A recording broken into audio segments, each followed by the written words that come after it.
Ladies and gentlemen, it's another episode of iPad 365, and today we look at a way you can turn your iPad into a kiosk. This episode is brought to you by GoToMyPC. Hey everybody, welcome to iPad 365, the show where we review an app a day to keep your iPad in play.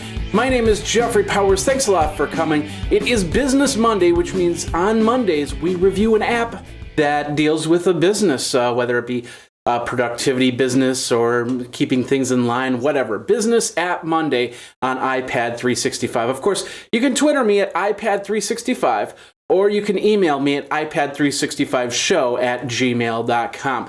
Before we get into it, I do have to admit, made a small little mistake yesterday on the actually two mistakes. First of all, on Saturday, I said that there was no search feature in the Show You app, and Show You got back to me, and I thank them very, very much.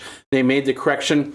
There is a search part in there, which makes the app even better, so I'm really happy on that. Secondly, we made a small mistake on Sundays, and we didn't advance the numbers that are over here. So basically, we're on episode number 37 with 24 days to go on the unofficial iPad 3 watch. So watch out for that. All right, well, today we're going to be talking about other ways that you can really use your iPad for business. And there's many different people doing different things with their iPads other than taking them to work and playing games on them while they should really be working. One of the things that people have been doing have been making them into kiosks. Information catchers, or whatever you want to call it. So basically, what they would do is they would put a survey onto the iPad, and then they'd hand it off to somebody, or create what's called a kiosk. Well, you can actually set up your own kiosk with this program. It's called iCapture Kiosk, and it's an app that lets you set up information for your customers. You can have the app running on an iPad at a counter or in a standalone kiosk. Now, the app, which is free and ready to download right now, is available, of course. However, there are in-app costs, which we will get to in a little bit, as you collect your data. You can create feedback forms within minutes. You can ask for email addresses, phone numbers. You can give them coupons. You can have them sign up to receive text messages, which is pretty cool. Once you've completed what your form wants to be, you set it up in the spot and you run the program. You can configure settings to actually lock the iPad so nobody tries to get in and plays Angry Birds for a couple hours on your iPad. The app doesn't even need Wi-Fi signal. You just let the app fill up into the iPad, and when done, you can disconnect and you can take it to a Wi-Fi signal, plug it in, and it'll upload all the data to the servers. Then you can choose to put it into like a Constant Contact, a MailChimp, or another service.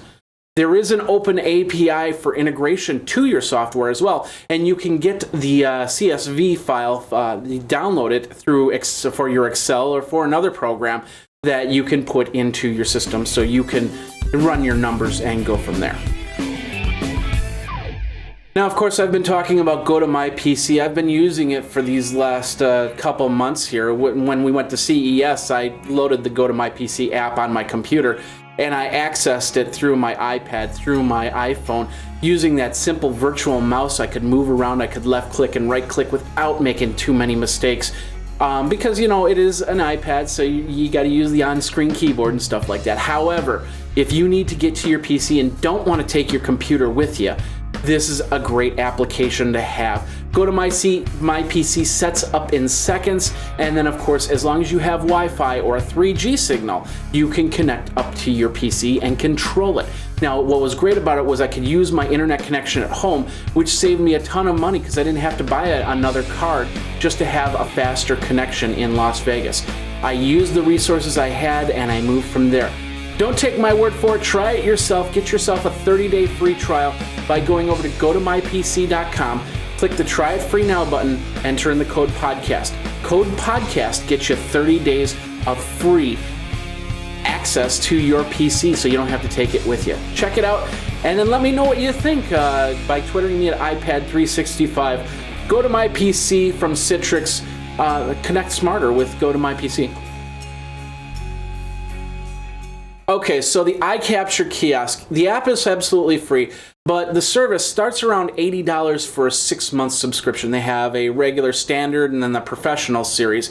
If you want to set up different kiosks throughout the building, or throughout multiple buildings for that matter. So you can actually set up a kiosk in 3 or 4 stores and then go collect the data every week and get it from there.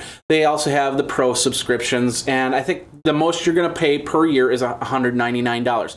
But if you're collecting data, if you're collecting usernames and if you're collecting phone numbers for text programs and stuff like that, the return on investment might be really good for you.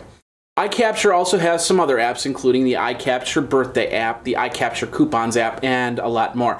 And of course, if you need an enclosure for your iPad, they have full enclosures. You can check them out. Call the number, and they'll quote you prices on enclosures for a POS type system, a stand for a tabletop, or a stand for a kiosk that would be at the entrance of a store, or maybe over by the window or something like that. So you don't need to have that kiosk right in front of you. And of course, they're nice, strong metal enclosures with good solid locks on that. And that's the show for today. Would you use a program like iCapture Kiosk? Let me know. iPad 3, I almost said Geekazine. You can also Twitter me at Geekazine, but iPad 365 is the Twitter handle officially for iPad 365. The email is ipad365show@gmail.com. And of course, you can contact me through geekazine.com/iPad365. You'll see the contact button right up on top if you've got an application that you want me to review for Business Monday or Game Tuesday or whatever. Speaking of which, tomorrow is Games Tuesday, and we've got another Zynga app that I've been playing and getting a little bit connected with, and it's all furry and nice and everything like that. So come back in 24 where we'll have another episode of iPad 365. My name is Jeffrey Powers, and until then, take care. You should follow Graphite on Twitter @GraphiteINC.